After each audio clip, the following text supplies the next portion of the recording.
शांति। आज 18 जनवरी 2021 पिताश्री जी के पुण्य स्मृति दिवस पर बाप दादा के अनमोल महावाक्य। मीठे बच्चे, एक बाप की याद से तुम्हें सुप्रीम बनना है तो भूले चूके भी किसी और को याद नहीं करना। ओम शांति। बेहद का बाप बैठ बच्चों को समझाते हैं। मीठे बच्चे, अपने को आत्मा समझ मुझ बाप को याद करो और अपने घर को याद करो। उनको कहा ही जाता है tower of silence, tower of सुख। टावर बहुत ऊंचा होता है। तुम वहां जाने के लिए पुरुषार्थ कर रहे हो। ऊंच ते ऊंच टावर ऑफ साइलेंस में तुम कैसे जा सकते हो?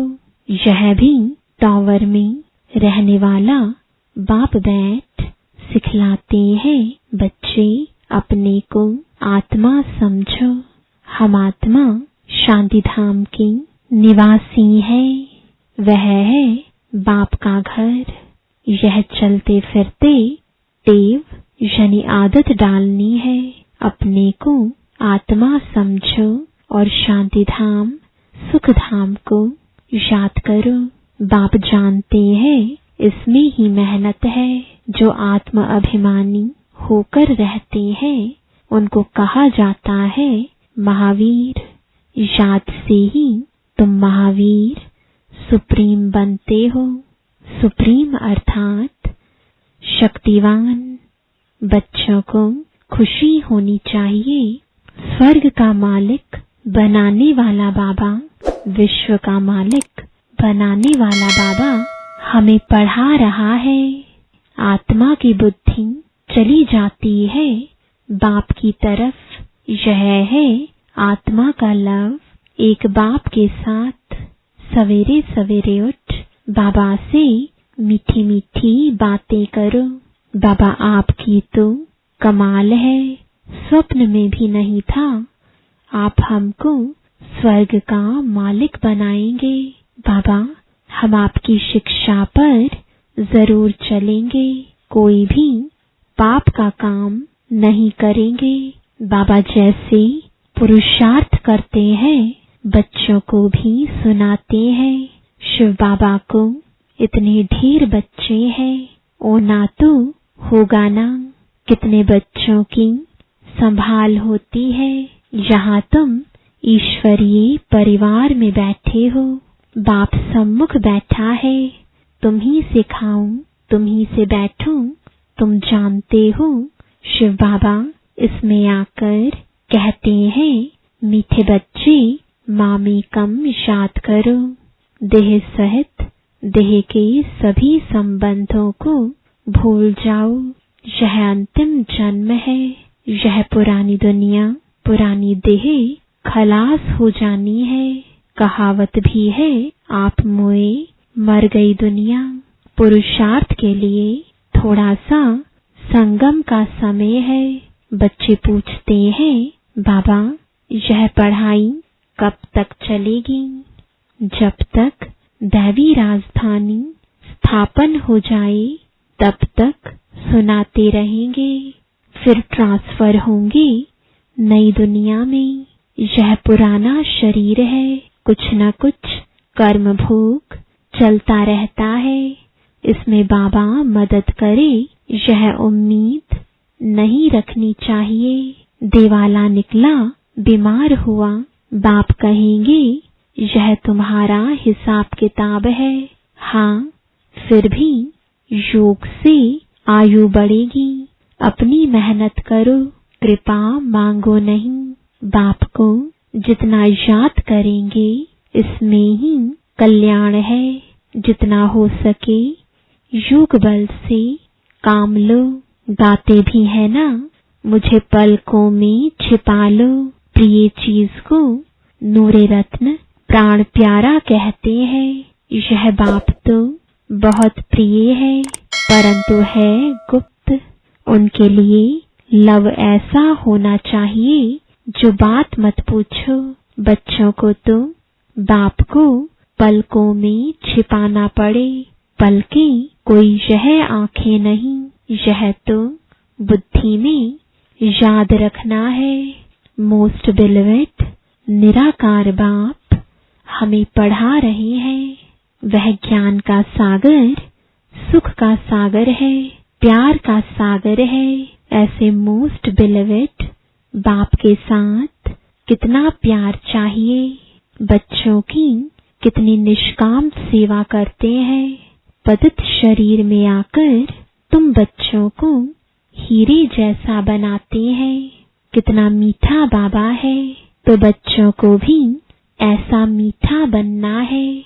कितना निरहंकार से बाबा तुम बच्चों की सेवा करते हैं, तो तुम बच्चों को भी इतनी सेवा करनी चाहिए।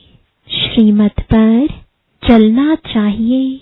कहाँ अपनी मत दिखाई तो तकदीर को लकीर लग जाएगी।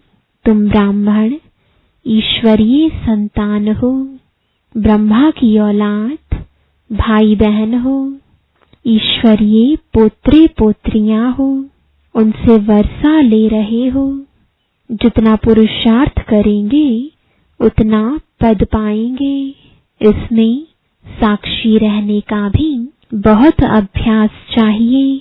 बाबा कहते हैं, मीठे बच्चे, हे आत्माएं, मामेकम याद करो। भूले चुके भी बाप के सिवाय कोई को याद नहीं करना।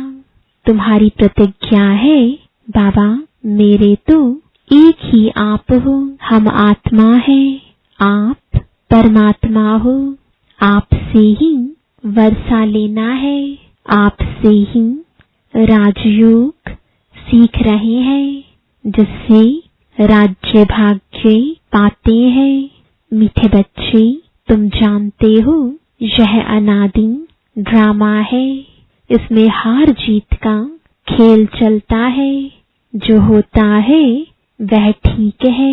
क्रिएटर को ड्रामा जरूर पसंद होगा ना, तो क्रिएटर के बच्चों को भी पसंद होगा। इस ड्रामा में बाप एक ही बार बच्चों के पास बच्चों की दिल व जान, सिक व प्रेम से सेवा करने आते हैं। बाप को तो सब बच्चे प्यारे हैं। तुम जानते हो, सतयुग में भी सब एक दो को बहुत प्यार करते हैं। जानवरों में भी प्यार रहता है। ऐसे कोई जानवर नहीं होते जो प्यार से न रहे। तो तुम बच्चों को यहाँ मास्टर प्यार का सागर बनना है। यहाँ बनेंगे तो वह संस्कार अविनाशी बन जाएंगे। बाप कहते हैं, कल्प पहले मिसल हूबहू फिर से प्यारा बनाने आया हूँ।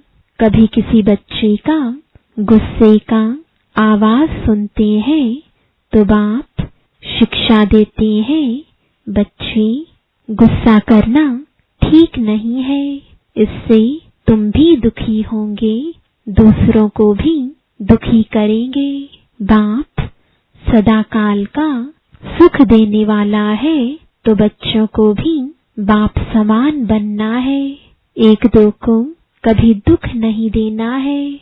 तुम बच्चे जानते हो, शिव बाबा है सुबह का साईं, रात को दिन अथवा सवेरा बनाने वाला है।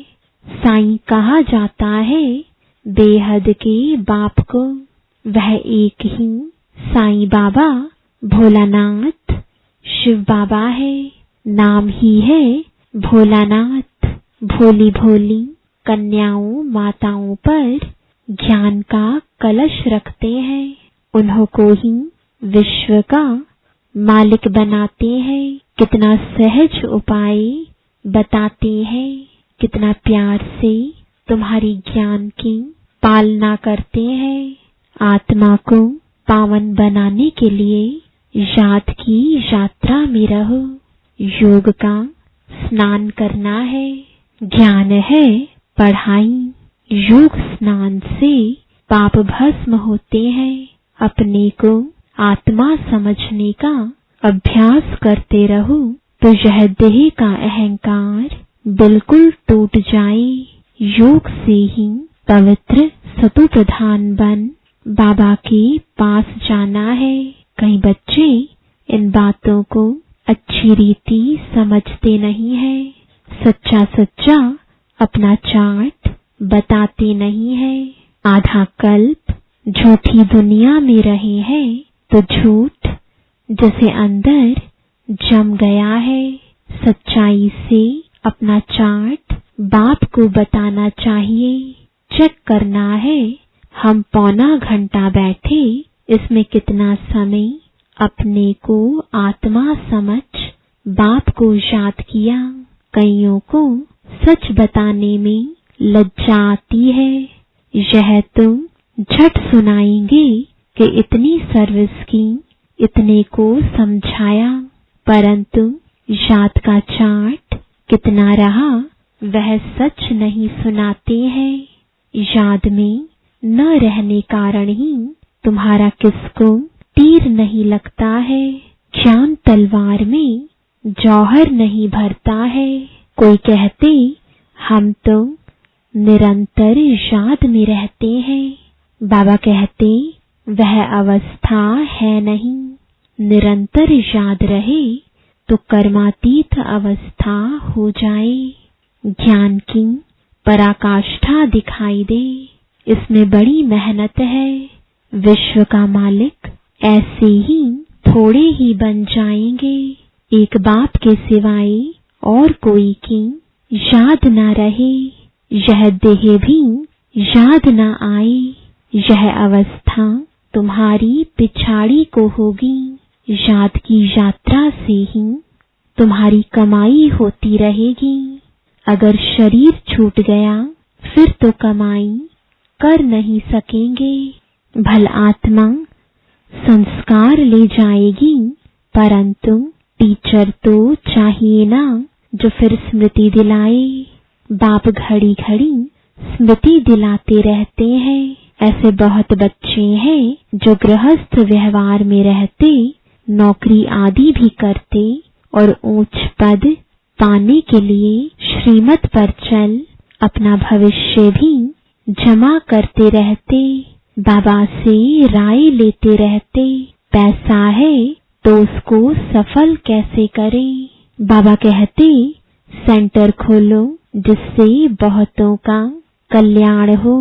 मनुष्य दान पुण्य आदि करते हैं, दूसरे जन्म में उसका फल मिलता है। तुमको भी भविष्य 21 जन्मों के लिए राज्य भाग्य मिलता है।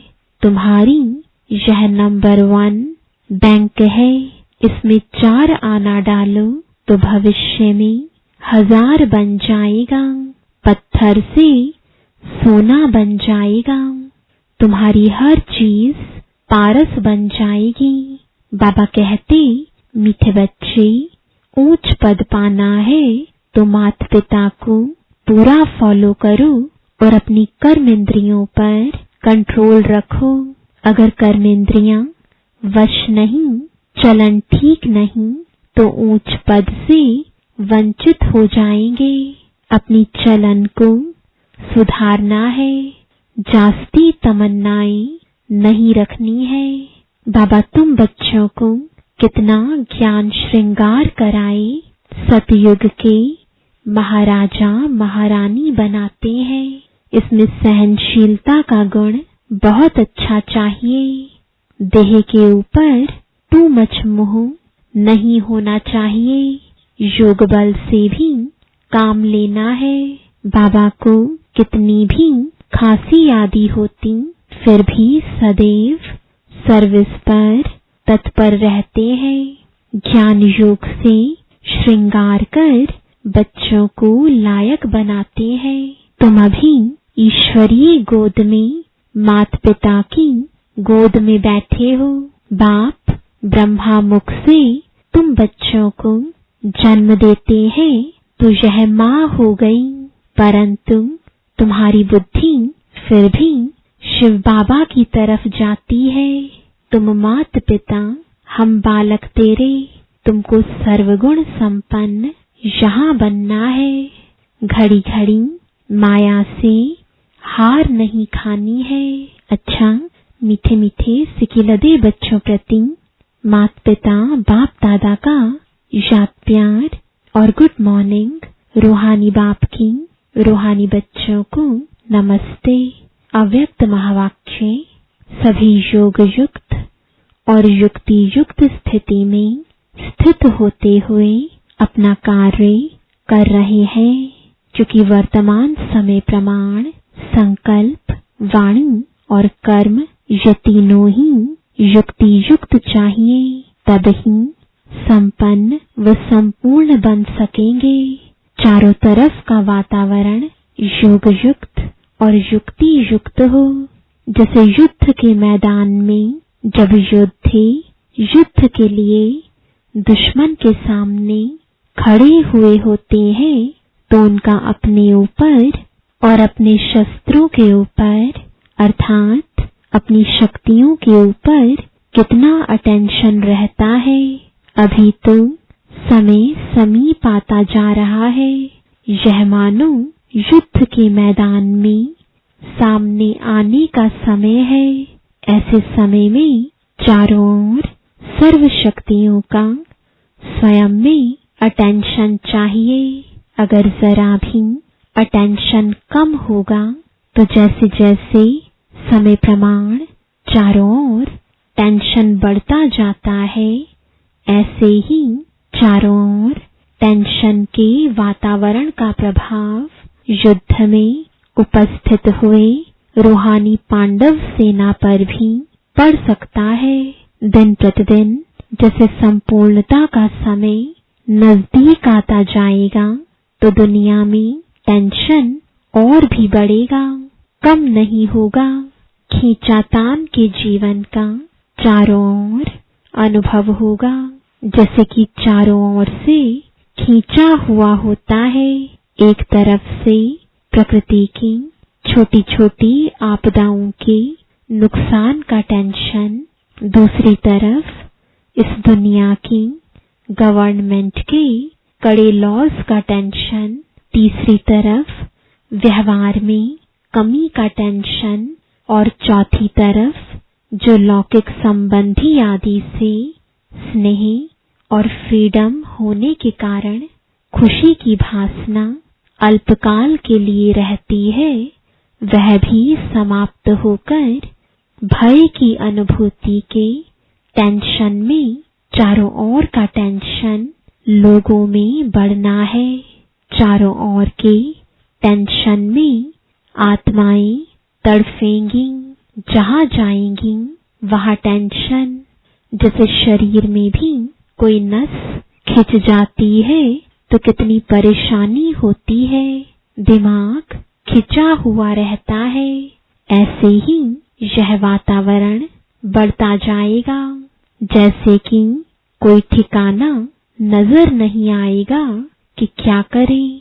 अगर हाँ करें तो भी खिंचावट, न करें तो भी खिंचावट, कमाएं तो भी मुश्किल, न कमाएं तो भी मुश्किल, इकट्ठा करें तो भी मुश्किल, न करें तो भी मुश्किल। ऐसा वातावरण बनता जाएगा। ऐसे टाइम पर चारों ओर के टेंशन का प्रभाव रूहानी पांडव सेना पर ना हो। स्वयं को टेंशन में आने की समस्याएं ना भी हों, लेकिन वातावरण का प्रभाव कमजोर आत्मा पर सहज ही हो जाता है।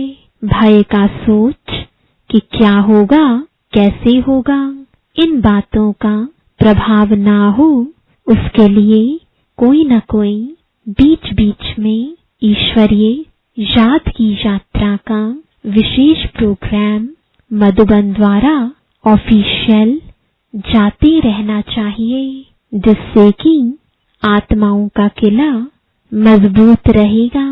आजकल सर्विस भी बहुत बढ़ेगी, लेकिन बढ़ने के साथ साथ युक्ति युक्त भी बहुत चाहिए। आजकल संबंध और संपर्क में रहने वाले ज्यादा आएंगे, स्वरूप बनने वाले कम आएंगे। सब एक जैसे नहीं निकलेंगे। दिन प्रतिदिन क्वालिटी भी कमजोर आत्माओं अर्थात प्रजा की संख्या ज्यादा आएगी। उन्हें एक बात अच्छी लगेगी, दो नहीं लगेंगी। सब बातों में निश्चय नहीं होगा, तो संपर्क वालों को भी उन्हों को जो चाहिए उसी प्रमाण उन्हों को संपर्क में रखते रहना है। समय जैसे नाजुक आता जाएगा, वैसे समस्या प्रमाण भी उनके लिए रेगुलर स्टूडेंट बनना मुश्किल होगा। लेकिन संपर्क में ढेर के ढेर आएंगे, क्योंकि लास्ट समय है ना। तो लास्ट पोज कैसा होता है? जैसे पहले उछल उमंग उत्साह होता है, वह विरला कोई का होगा। मेजॉरिटी संबंध और संपर्क वाले आएंगे। तो यह अटेंशन चाहिए। ऐसे नहीं कि संपर्क वाली आत्माओं को न परखते हुए संपर्क से भी उन्हें वंचित कर दो। खाली हाथ कोई भी ना जाए। नियमों पर भल नहीं चल पाते हैं, लेकिन वह स्नेह में रहना चाहते हैं। तो ऐसी आत्माओं का भी अटेंशन जरूर रखना है। समझ लेना चाहिए कि यह ग्रुप इसी प्रमाण तीसरी स्टेज वाला है, तो उन्हों को भी उसी प्रमाण हैंडलिंग मिलनी चाहिए। अच्छा, ओम शांति। वरदान है, स्नेह के पीछे सर्व कमजोरियों को कुर्बान करने वाले समर्थी स्वरूप भव। स्नेह की निशानी है कुर्बानी।